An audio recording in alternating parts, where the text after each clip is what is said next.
In the bustling corridors of the Galactic Research Federation, a heated debate was unfolding. The top scientists from various star systems were gathered in the central chamber, their holographic displays showing data and images of humanity. The room was charged with anticipation and a tinge of anxiety.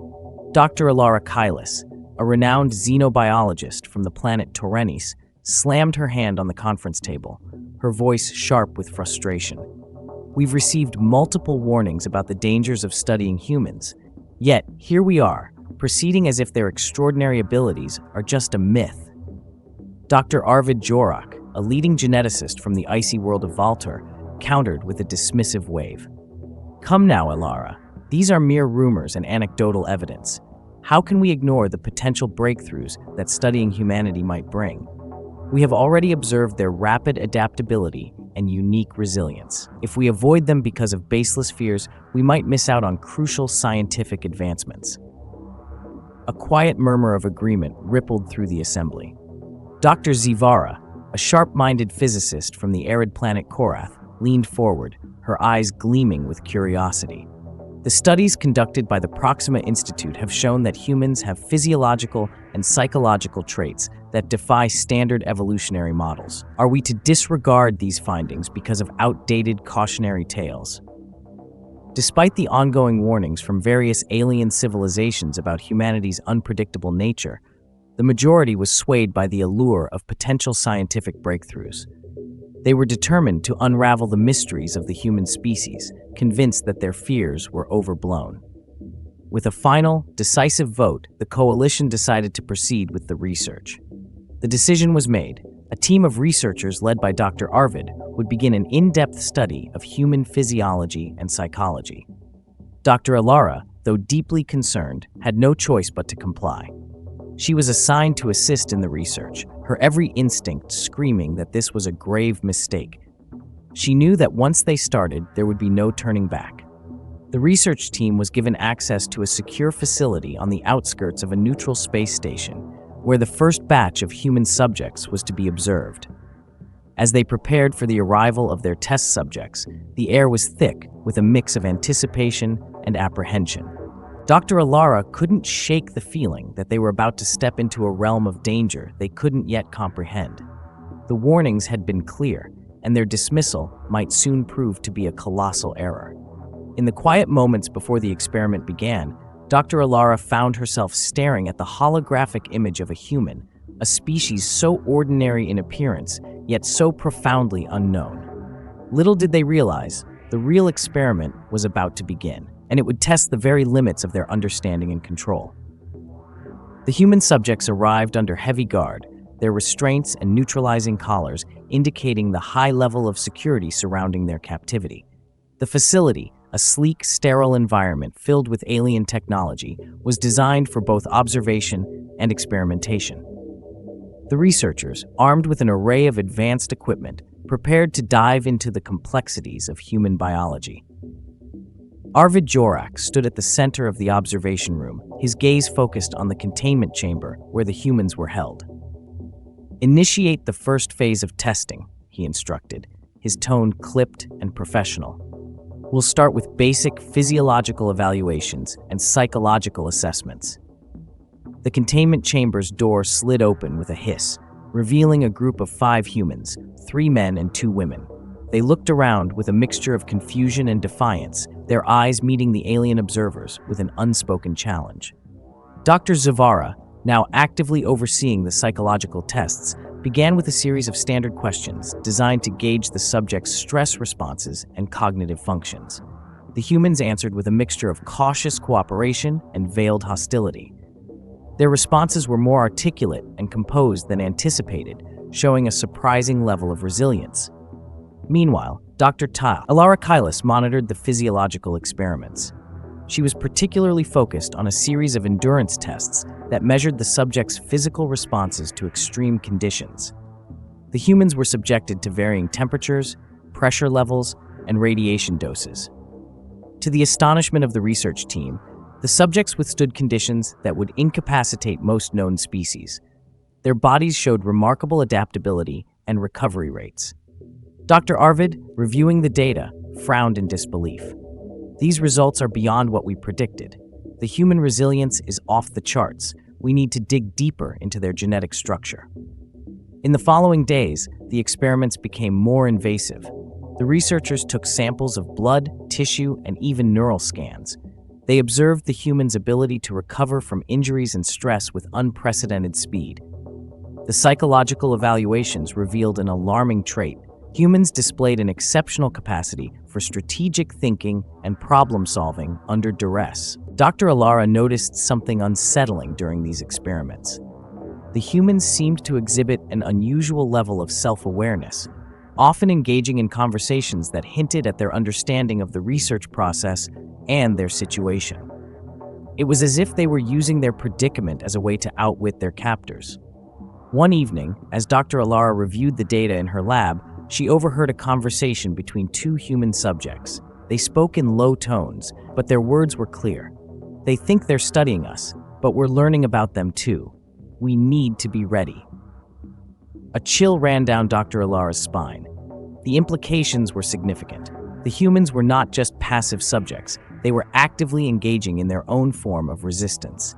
Despite the overwhelming evidence of their extraordinary traits, the rest of the research team remained fixated on their initial goal, understanding and potentially harnessing these capabilities. The warnings that had been ignored now seemed more prescient than ever. As the experiments continued, it became increasingly apparent that the humans were not just subjects in an experiment. They were evolving the experiment itself. The researchers were about to face challenges that would test not just their scientific methods, but their very grasp of what it meant to control and study an unknown species. The stage was set. The true nature of the humans was beginning to emerge, and with it, the realization that their understanding of humanity was far from complete. The days of rigorous testing and observation had begun to take a toll on the research team. The once orderly facility was now plagued with unexpected malfunctions and mysterious incidents. Equipment failed sporadically, and data logs were inexplicably corrupted. As the problems mounted, so did the anxiety among the researchers. Dr. Alara Kailas, growing increasingly uneasy, began to notice peculiar patterns in the behavior of the human subjects. During their psychological evaluations, the humans displayed an unsettling level of awareness about their situation. They responded to questions with cryptic remarks, often hinting at an understanding of the research objectives and the scientists' own vulnerabilities. One evening, as Dr. Zavara reviewed neural scan results, she found anomalies in the data. The scans revealed neural patterns that suggested the humans were not only aware of their captivity, but were also employing complex mental strategies. These patterns, they're not just responses to stimuli, they're indicative of higher-order strategic planning, she remarked to Dr. Arvid, her voice tinged with concern. Dr. Arvid dismissed the findings, attributing them to the subject's natural resilience. We're overanalyzing. The results are consistent with their adaptive traits. Let's focus on completing the planned phases. However, Dr. Alara was not convinced. She had witnessed firsthand the human's ability to turn seemingly mundane interactions into opportunities for subtle resistance. The facility's malfunctions and data anomalies, while potentially coincidental, had started to form a troubling pattern. Her growing apprehension was exacerbated by the mysterious disappearance of one of the research assistants who had been working closely with the human subjects. As she delved deeper into the missing assistant's records, Dr. Alara uncovered a series of encrypted messages that hinted at a coordinated effort among the human subjects. The messages, once decrypted, revealed a plan for escape and sabotage. The humans had been working together, using their time in captivity to devise ways to disrupt the research and potentially gain control over their confinement. Dr. Alara confronted Dr. Arvid with the evidence. We've missed something crucial. These humans are not just resilient. They're actively undermining our efforts. We need to reconsider our approach before things spiral out of control. Dr. Arvid, initially skeptical, reviewed the evidence and began to see the gravity of the situation. The realization dawned on him that the humans were not simply adapting, they were outsmarting their captors. The experiment, designed to unveil the mysteries of humanity, had now become a test of the researchers' own capacity to maintain control. The tension in the facility escalated as the humans' resistance efforts intensified. Equipment failures became more frequent, and security breaches occurred with alarming regularity. Dr. Zivara, now fully on board with Dr. Alara's concerns, initiated a security review. We need to tighten our protocols and enhance surveillance. If the humans are indeed orchestrating a coordinated effort, we must be prepared. The research team scrambled to implement emergency measures, but the damage had already been done. The humans, aware of the increased scrutiny, adjusted their strategies accordingly. They used their newfound control over certain systems to further complicate the researchers' efforts. In the midst of this chaos, one of the human subjects, a woman named Lydia, managed to make contact with Dr. Alara through a covert channel. "We're not here to be your lab rats. We understand more about your technology and systems than you realize. If you don't reconsider your approach, things are going to get a lot worse." Dr. Alara, grappling with the magnitude of the situation, began to question the ethical implications of the research. The warnings had not only been ignored, they had been entirely dismissed. The humans were proving to be far more than the research team had bargained for. As the facility plunged deeper into disarray, it became evident that the experiment had evolved beyond its original scope. The once controlled environment was now a battleground of wits and survival, with the humans demonstrating a level of cunning and resilience that challenged everything the researchers thought they knew. The revelation was clear. Humanity was not just a subject to be studied, it was a force to be reckoned with. The situation in the facility had reached a critical point.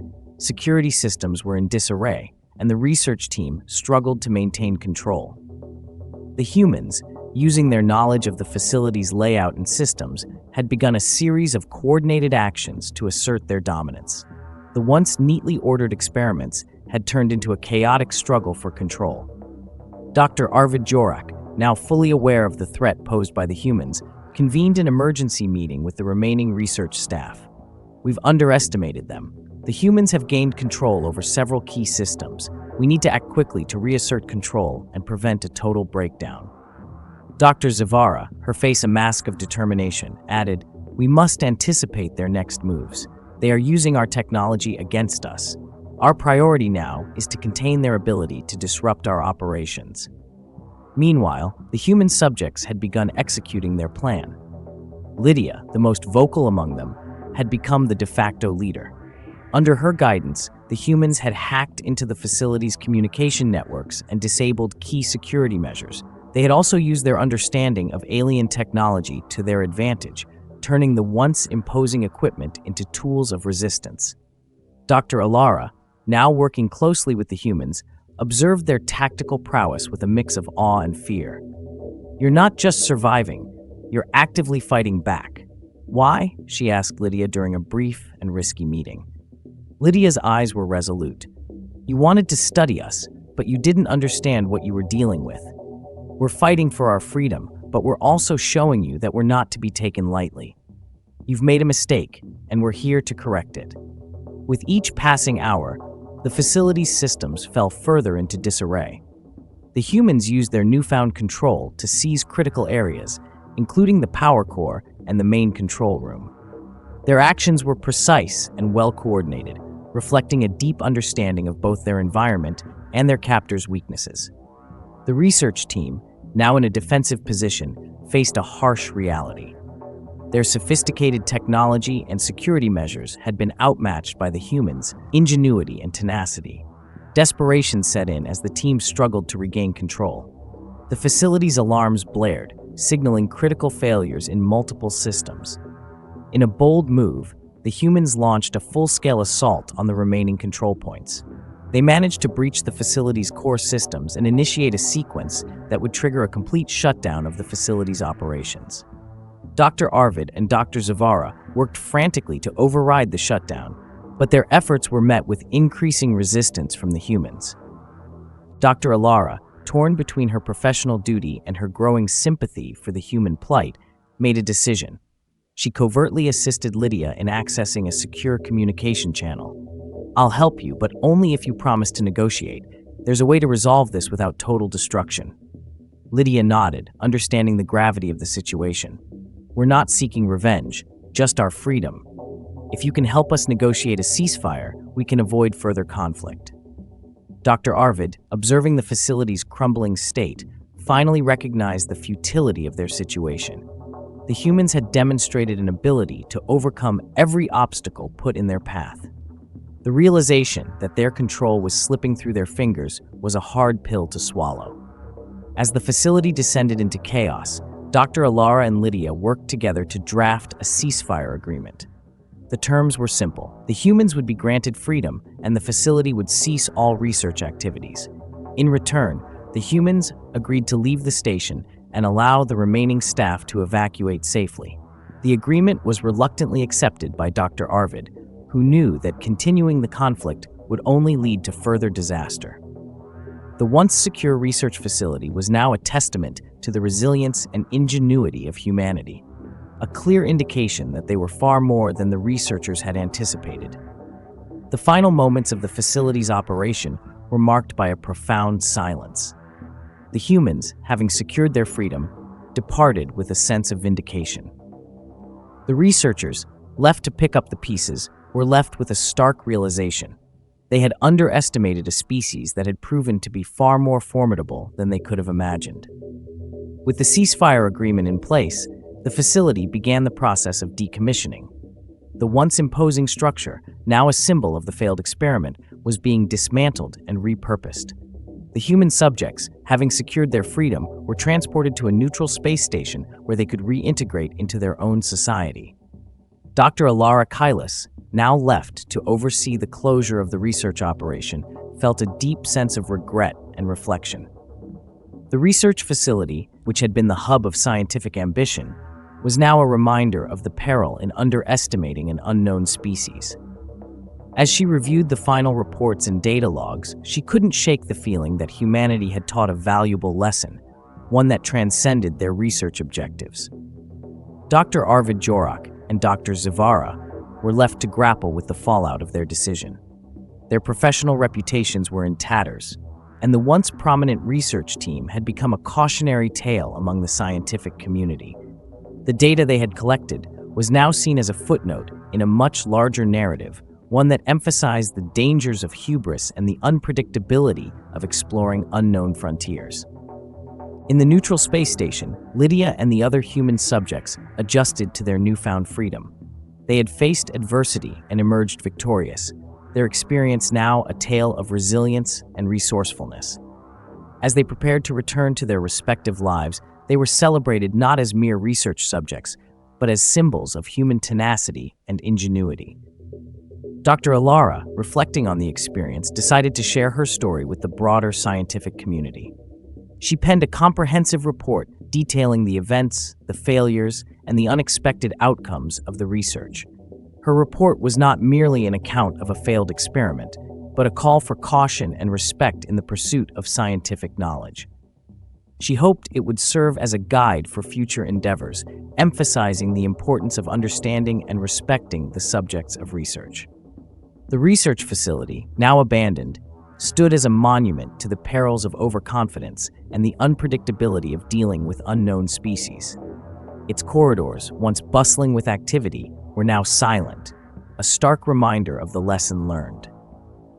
As Lydia and the other humans departed for their homes, they carried with them the knowledge that they had faced an existential challenge and emerged not just alive, but empowered.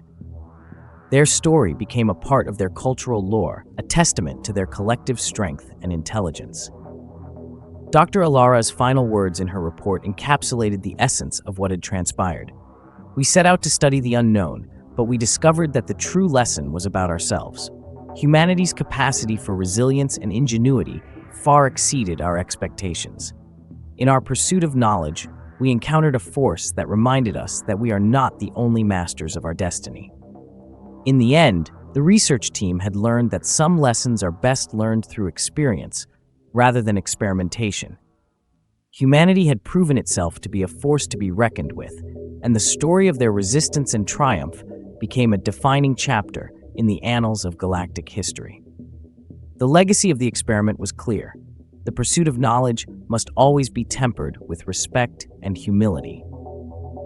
And as the stars continued to shine across the galaxy, the story of humanity's defiance and resourcefulness became a powerful reminder of the indomitable spirit that lies within every sentient being.